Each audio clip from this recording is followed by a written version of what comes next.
అదే RTV app వార్తల్ని క్షణాల్లో చదివే అవకాశం ఉంటుంది. ఒక న్యూస్ పేపర్, ఒక టెలివిజన్ ఛానల్ మీ చేతుల్లో ఎప్పుడూ ఉంటాయి. మాది హిందూపూర్ము. ఇక్కడికి రావడం మాకు ఎంతో ఆనందం కలిగిస్తూ ఉంది. మాకు సంతానం కావాలని మేము కోరుకుంటున్నాము. ఇక్కడ వచ్చినాక మాకు అనుకున్న కోరికలు నెరవేరుతాయని మాకు చాలా సంతోషం, నమ్మకం కూడా కుదురుతూ ఉంది. భూతప్ప కాలంతో తొక్కించుకున్నామంటే మాకు ఉండే సమస్యలన్నీ మాకు నెరవేరాలని కోరుకుంటా ఉన్నాము.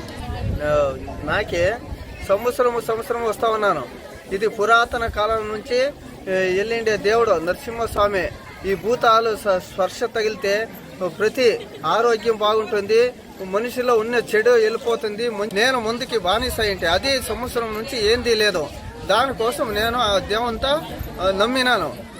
నాకు నమ్మకం ఉంది. దానికోసం సంవత్సరం వస్తానని నేను వేడుకున్నాను. ఆ లక్ష్మీ నరసింహస్వామి పాదాలు తగిలితే మా కర్మాలన్నీ పోయి మంచిది జరుగుతుంది అనేది గ్యారంటీ. ఇక్కడ భూతప్పల ఉత్సవాలు జరుగుతున్నాయంటే భూతప్పల కాళ్ళు తగిలిస్తే ఎంతో స్పష్టమైనది. మేము సంతానం కోసం వచ్చినాము. మహిమగల దేవుడు అని ఊరు పెద్దలు వాళ్ళు చెప్తూ ఉంటారు. అందుకనే ఇక్కడ వచ్చినాము. మాకు కలిగితే ఇయర్ వస్తామని మొక్కుకున్నాము. విశాఖ జిల్లా మడకశిర మండలము శ్రీ లక్ష్మీనరసింహస్వామి దేవాలయం భక్తరాల్లి ఆషాఢ శుద్ధ ఏకాదశి సందర్భంగా బ్రహ్మోత్సవాల సందర్భంగా తెలంగాణ, ఆంధ్ర, కర్ణాటక ప్రాంతాల నుంచి భక్త మహాశయులు ఎంతోమంది వేలాది మంది ఇచ్చేసినారు.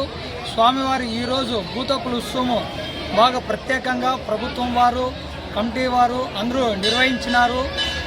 ఈరోజు ఎన్నో సందర్భాల్లో తెలియని అనారోగ్యానికి బాధపడుతున్న వారు భూతప్పుల స్పర్శ తగిలితే స్వామివారి కృప వల్ల సంతానము ఇటువంటి ఎన్నో చాలా జరిగినాయి, శుభ ఫలితాలు జరిగినాయి.